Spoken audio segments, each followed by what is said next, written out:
I talk in layman's terms because at the end of the day, everyone tries to come on these podcasts and they try to bamboozle people with big words. If you touch upon academics coming into football, would you say fundamentally the pathway into professional sport is flawed in the fact that there's not enough hands-on, work at the coalface to prepare these guys of that type of environment? Or do you just think, maybe they're placed in the wrong environment? They really need to earn their spurs, maybe, lower down the leagues where it is a little bit more, cut and thrust and in your face and hardcore, and you haven't got that airs and graces. Like you say, it really does matter to the players down, maybe down in the lower leagues, that little bit more. Listen, I started my career in the northeast of England, and I was the youngest physio in the Football League at Scarborough Football Club. All right. And I've spoke about this before to you privately. That was the biggest schooling of my life. I had four managers in just over one season. And it was the biggest schooling of my life. And the players I had there were ex-Premier League, Division 1, Premier League, moving into Premier League, because we were Ensley Division 3 at the time. So back in 1999 or 1998, whenever it was, or when I was there, and it was the year that Jimmy Glass scored the header. Yeah. And we was watching teletext in the dressing room, and we drew with. I think we beat Peterborough. We beat Peterborough 2-1 or 1-0, or I think something like that. And we thought we'd won, and we was waiting on Carlisle, and Carlisle had to lose, and then Jimmy Glass 90+4 header, right, the goalkeeper. We were relegated. My contract, but it was like, good night, Vienna. Custard pie. So but getting back to the question, I mean, I earned my stripes the hard way, and I'm glad I did, because I learned so much in that first year. Learned so much. I mean, it wasn't as PC then as it is now. But the lessons I learned that year from people like Mick Wadsworth, Colin Addison, Derek Mountfield, the guy from Everton, Colin Addison, the player from Arsenal, and obviously Mickey Wadsworth, England, Southampton. I think he's still at Sheffield United as a 23s coach. He's top man, by the way. He never ages.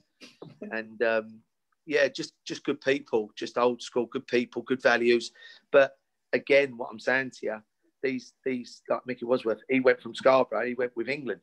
Do you know what I mean? He went to the Premier League with Southampton. So, and then from Scarborough, from me, I moved up and I went to Barnet, and then I went to Luton with Joe Kinnear in League One. And then I ended up at Wimbledon in the Premier League. And then you just go up and down, but you have to learn your stripes, and you have to have the ups and the downs, and the tear-ups and the education. And the big thing with the education is dealing with players and dealing with managers and dealing with football life. Now, these kids that are coming in now, it's like all laptops and this and that, and I can't get dirty. I'm staying inside, and I'm just going to stay behind a computer and give you data. Well, that's fine. But in the lower leagues, the fitness coach, he does all that, and he gets dirty, and he takes gym sessions, and he's got something about him, and he's probably the psychologist of the group, and players come to see him when they've got a problem. Yeah, but you go up, even academies now, it's embarrassing.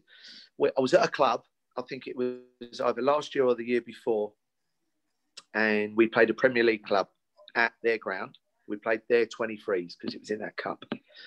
And our first team went, made a few changes. We go in, we do our normal routine, and we played this 23s team. And I must say it was the top 4 team that we played. And they had I think they had something like 17 staff. Is there a place in the Premier League for somebody like you, with given the standards that you demand, given that how hard? I think I've been looking after 6 to 8 Premier League superstars in the last 4 years. 2 of them have tried tirelessly to get them to their clubs, and I haven't asked for that, but they've said, please, why don't you come to our club? I speak to the medical doctor and all, but they don't want to know me because I haven't got a PhD. So, but the people that he's bringing in are lasting 3 months and then going.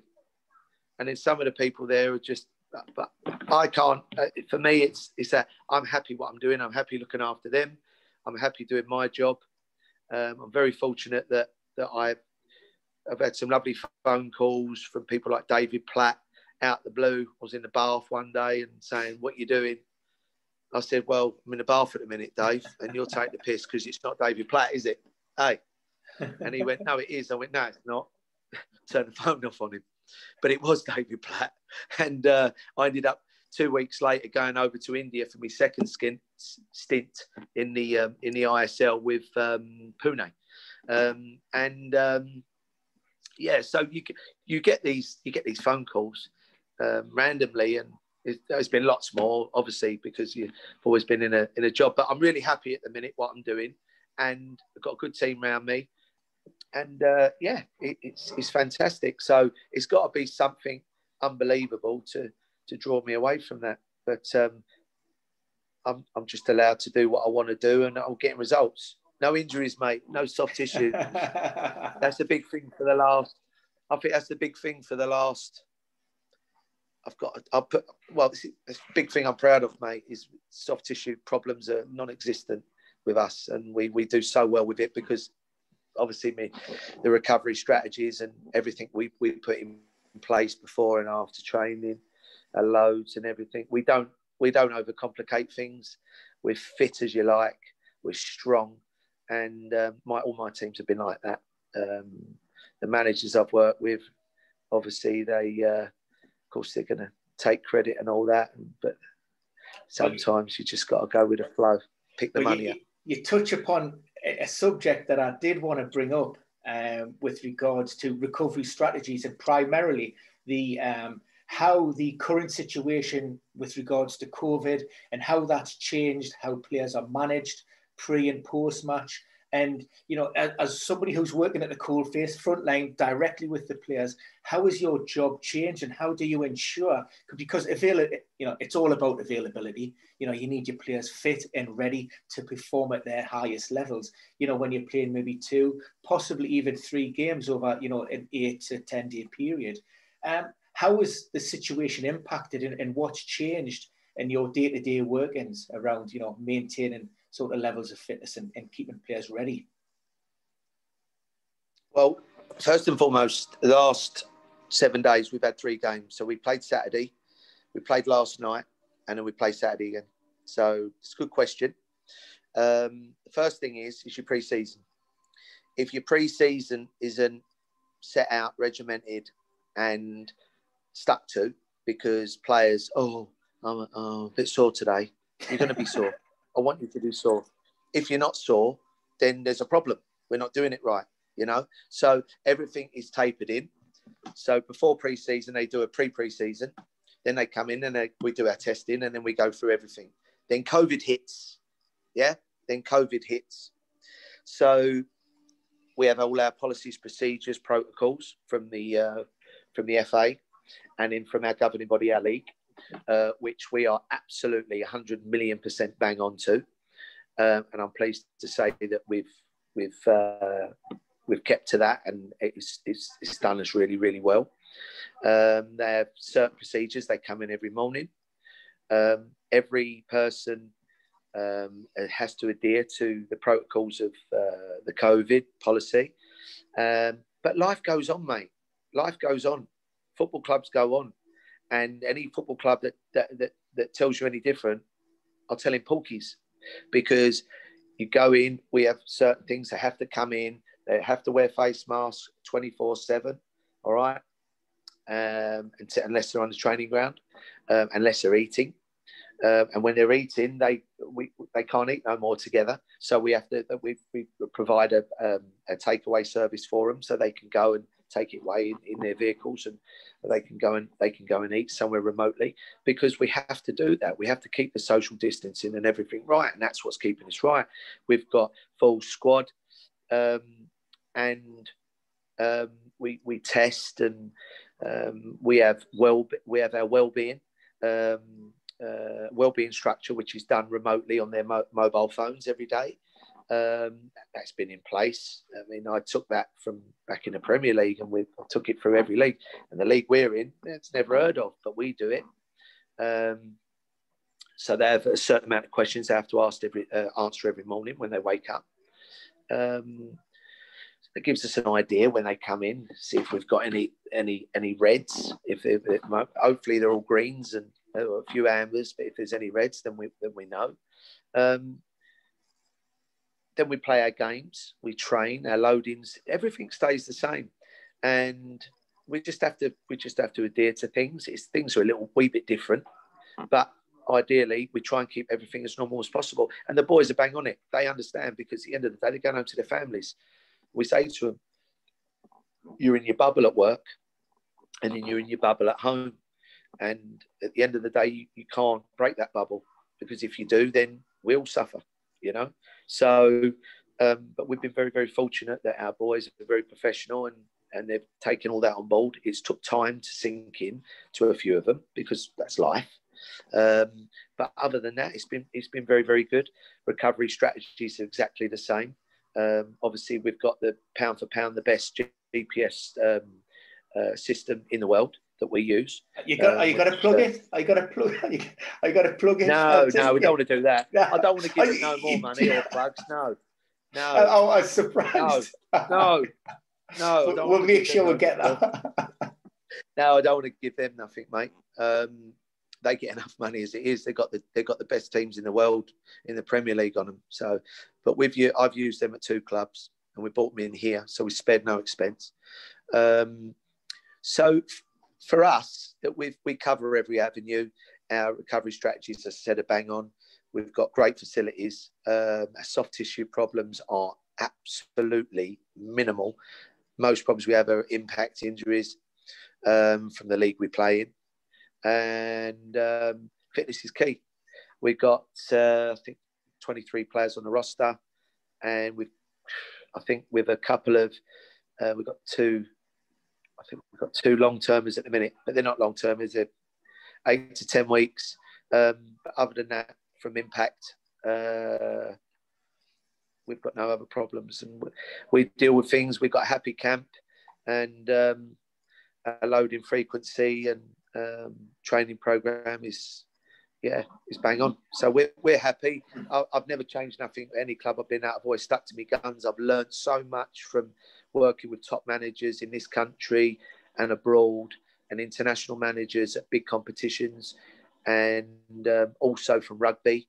I've learned so much from different genres of sport, and a lot of good things, psychological based, of having to talk to people and getting the best out of people. And I believe that's one of the keys to my success is kind of knowing how to speak to players. I said to you last time on the pod, what we was talking about is knowing when to put your arm around someone, knowing when to give them a cuddle, and there's other players that you've just got to have a row with, and just go, listen, pull your finger out, right? Because if you're not, you're gone, or you're not playing this week. Oh, sometimes you just got to stamp on them and chuck them on the floor, dust them down, give them a cuddle, say, you're the best player I've ever seen in my life, and you have to do that. But these other people don't know how to get the best out of people, and that's why they always say the man managers, but they never talk about staff, but the managers pick the best staff, because that's why they're so successful. That's why they're so successful. Would you say that style of man management and knowing your players and knowing how to engage with them, would you say that does impact on injury burden? because what we've seen this season coming off the back of COVID coming in the Premier League, certainly, those opening weeks of the new campaign, we've seen a huge spike in incidents. It's sort of tapered off a bit, but at one point we were around about 25% up overall on the number of reported absences on, a 5-year average from the previous, seasons. Do you think that maybe that burden could be eased, or that incidence levels maybe tapered off a little bit if maybe those clubs adopted a better philosophy in how they engage with their players? Yes. I think the big thing you got to understand is with this new virus that's out, okay, and it's took me a little while to do some research on it and talk to people and I speak to this doctor at the London hospital quite a lot. He's a frontline doctor at the London hospital, and I have great chats with him whenever I see him. And the big thing with it is the boys that are picking up, or people that are picking up the virus, some are bouncing back straight away, but some are having long-lasting conditions from the virus. But managers and staff are not savvy enough, or not doing their homework enough the doctors probably will, but it's up to the staff to listen. And if the staff are under pressure from the manager that their top player's got to play, he might not be ready to play. He still might be suffering from effects with this for the next 3 to 6 months, because it is possible. We thought that when we had a problem. I think it's the understanding of the player itself. It's, do you trust that player to be honest with you? Because at the end of the day, you can have as much data as you want, right? You can have as much, say for the pre-season data, and then you test 6 weeks later, just before the season starts, like we do. When you have an injured player, that is your data, isn't it? It's your baseline data for that player. So when they come back, obviously you're always going to fall back to that, because you're going to see where he is: strength, speed, power, agility. Yeah. So you've got a few things a few markers, prerequisite markers you can look at. But I don't think some of them they'll look at that. But that player that day might be feeling great, but because of this COVID and the kind of the longevity of the virus that he might have, he might feel great one day and he might feel absolutely shit another day. So I think there's a big not a taboo there.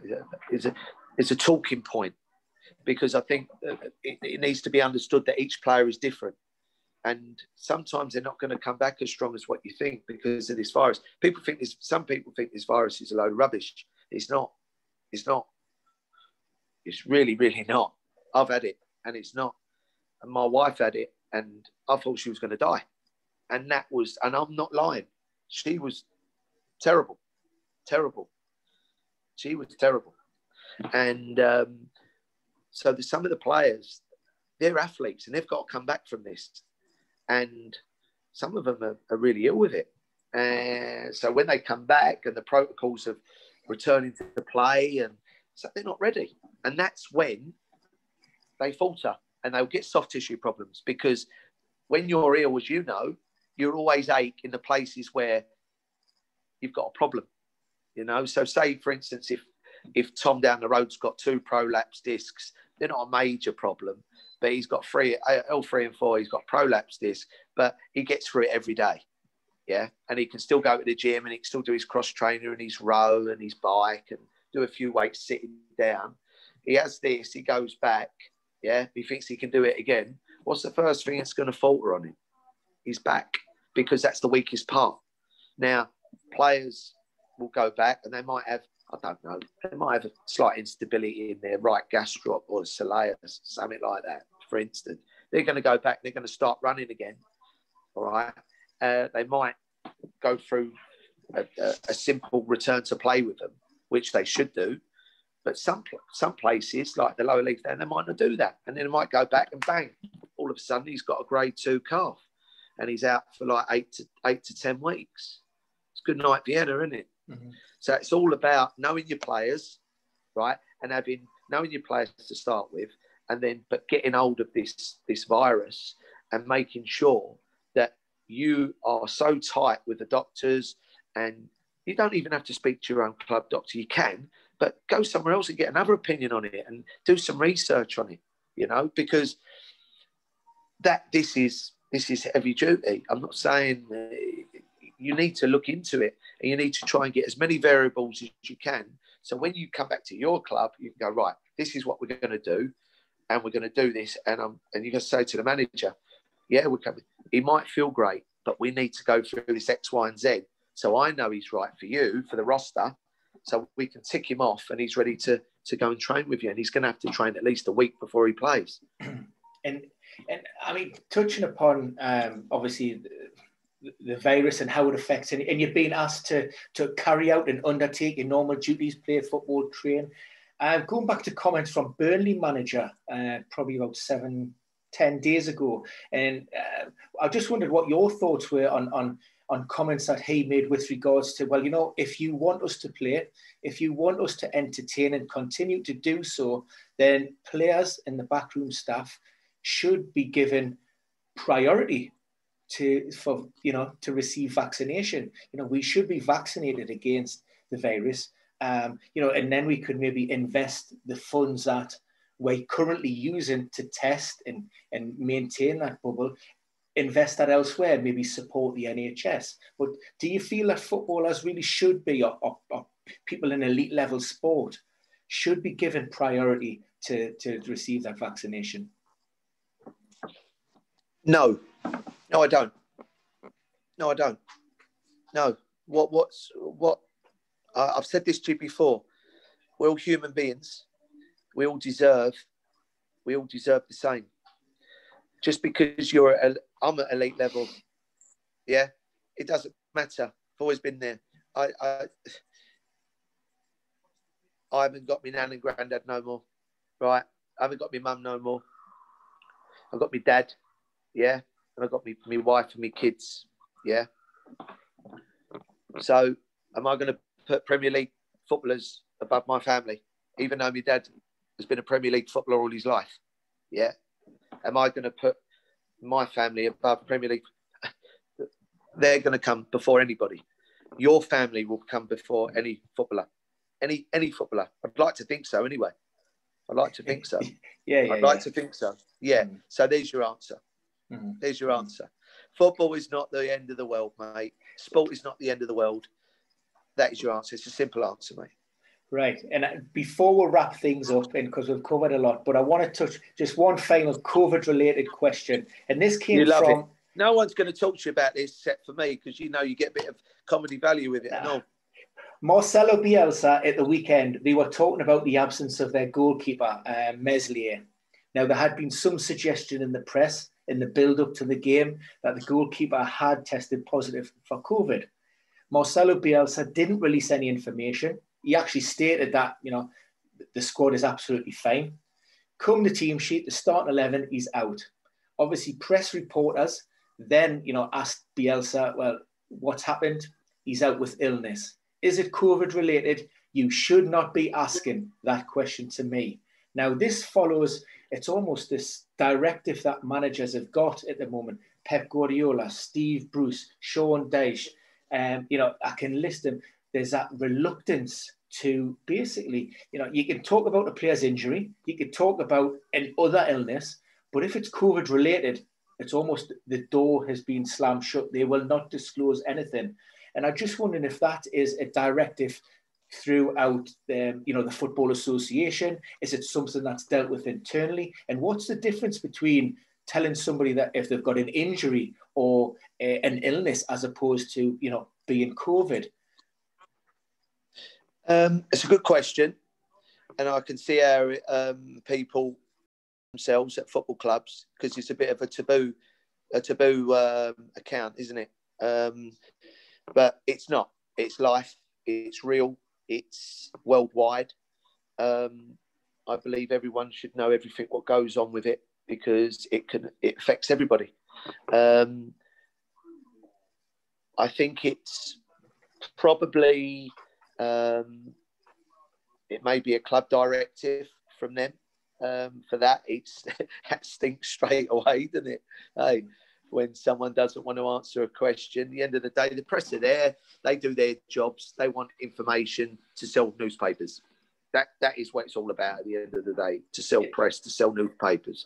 But everyone has a directive from their CEO at a football club, and they have to abide by that, because obviously they're contracted by that football club. So I can't really comment on what the person you were just talking about at their football club. Yeah, at their football club. Glad you said his name, so I can't pronounce it. Do you feel there's still, because you're in the public gaze, footballers are there and they're being watched? Do you almost feel is there a stigma attached to a player testing positive, and therefore the instant assumption is that these players have broken that bubble, and therefore clubs Yeah, there is a stigma. There is a stigma, and everyone's looking for a scapegoat, aren't they? Everyone's looking for a story. But when you think about it, unless you're an absolute donut, like a couple of Premier League boys, and going out and literally saying, I've got loads of money and I can do what I want. And unless you go and do that, right, and you stay in your own bubble, which I believe most football clubs and players do, because they don't want, they're going to have people in their families that are vulnerable, that have got health problems. So I just hate to see that people keep chastising people in professional football. Rugby's the same. Rugby will be the same. They don't have no golden boys there. They've got in the egg chaser. I love rugby, but everything comes back to football at the end of the day. In other sports, they're still the same. What about Formula One? Yeah, it's got loads of money and they're multi-millionaires, Formula One. But do they do the same? You don't hear about them, do you? You don't hear about them. You don't hear about other sports. So I believe that most of the professional football clubs, and I would say mostly all the professional football clubs, do it right. I would say all of them do it right and try and do it right.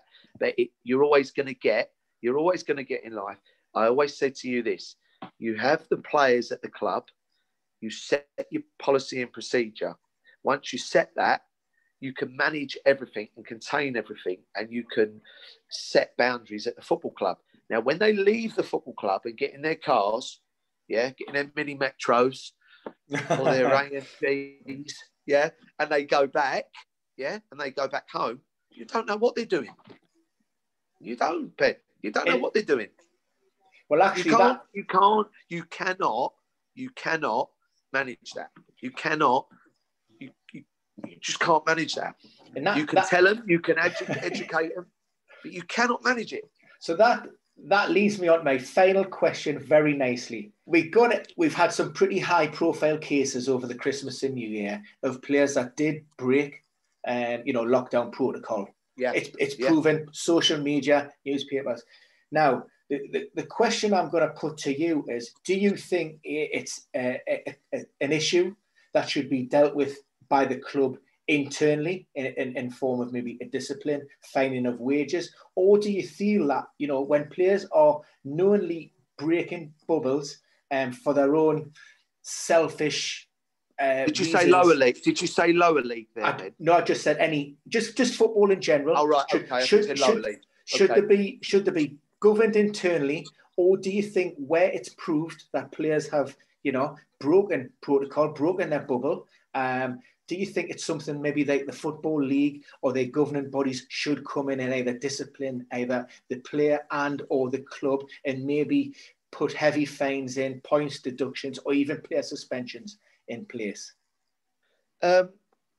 Again, you can't control players when they're away from the football club. You can't control them. They're human beings. They're at home. If you introduced these terms of punishment as a way of trying to manage and ensure that these breaches are kept to a minimum, do you think that would help? Well, of course it would. But again, I'll stick to what I'm saying, mate. At the end of the day, I'm not sticking up for players. I'm really not. Because when they're at a football club, if something happens at a football club, yeah, then you're banged to rights and you'll get punished by the governing bodies and X, Y, and Z. But when they leave to go home, yeah, yes, they are employed by the football club, right? And it will come back to the football club that is their star player or that is their player. But you can only guide them and you can only give them guidance and you can only give them information and try and help them, right? But what they do, I don't know. I don't know. I really don't know. But it's up to it would be up to the governing bodies to say, listen, whatever happens with a player outside, it's going to come back on the football club and we're going to fine you if X, Y, and Z happens. And that's really and truly all I can think of. But there's always some busybody out there, yeah, or press or someone like that that's ready with their phone or camera to make stories up. So that's the flip side of things as well. Do you see what I mean? Yeah. There's always a bit of the old fake news going on. You know, there is though, because there's always stitch-ups going on. That's been for years though. There's always stitch-ups going on. You know, there's always stitch-ups. But get back to your question. You can't control players when they're away from the football club. You can give them guidance and help them. But if they were going to do something off-key and something stupid, then they've got to be punished. And I think if the club have given them a directive, yes, the club need to fine them. Yes, the club need to deal with it internally. That's what I believe. But I'm going to spin it on its head again, right? It will only punish the lower league club, the lower league player. Yeah, it's not going to punish people in the Premier League that are on 300 grand a week. Oh, we're fining you 50 grand. Yeah, whatever. Go on in. Yeah, do you want it in cash? You know, it's one of them. That's not going to hurt them, is it? It's not going to hurt them at all. What's going to hurt them? What's going to hurt them? Some of them are not even bothered if they play because they know they're going to pick their money up. Yeah. So you need to hurt them big time. If they're punishing the club and they're donuts and they're being stupid and they're absolutely killing the football club at home. But you don't, it's very, very rare. It's very rare. But again, it's not only football, Ben. This is very true, LT. This is very true. It's not only football. It's every sport. It's not only football. And that's what I get a little bit upset about. It's not only football. And, it would hurt the lower league player with the fine. I'll be on £400-600 a week. Yeah. He might have CSA. He might have 3 different wives. Do you know what I mean? He might be divorced 3 times. We all know people like that. You know, and all of a sudden he ain't got no dough left. He might like a gamble. He might like a little drink. All the little things. Listen, people think this, but they don't hear it. But it's true. This is what happens at a football club. You get all sorts. Licorice all sorts, mate. You get all sorts of people. It's like a box of chocolates. I'm telling you. You pick one up, you get the old strawberry one. Oh, I don't like that. You want the caramel, didn't you? Or you want the old... I'll take the strawberry. You have the caramel. I'll have the strawberry. You want the old toffee crisp or something, didn't you? The old double-decker. But you always end up with a Mars bar. No one likes a Mars bar, mate. You know? Bit plain, isn't it? You know? So... Listen, LT, it's been great, mate. I really enjoyed it once again. Some fascinating insight.